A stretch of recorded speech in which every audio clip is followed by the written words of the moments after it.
Hopes of the U.S. Central Bank lowering interest rates in the summer have been shut down, with recent meeting notes released by policymakers and March's consumer price report. Our Moon Hye-ryeon has the details. U.S. Federal Reserve officials are concerned that inflation isn't coming down fast enough, and traders now expect rate cuts later in the year than originally forecast. On Wednesday, the Fed released the minutes from its latest meeting in March, which saw another freeze in the U.S. benchmark interest rates in the range of 5.25% and 5.5%. The meeting notes revealed a more pessimistic stance towards rate cuts from policymakers, citing uncertainties in being able to lower inflation towards the Fed's 2% target.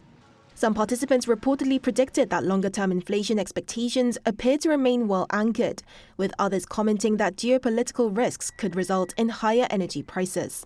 After expectations that interest rates would be lowered in June, economists now predict that rate cuts could come in the Fed's meeting scheduled in September, given this latest commentary.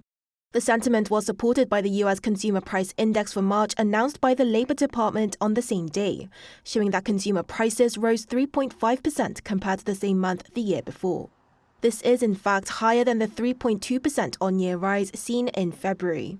It's also the highest rise since last September, supporting Fed Chair Jerome Powell's comments that it's a sometimes bumpy road to bring inflation down.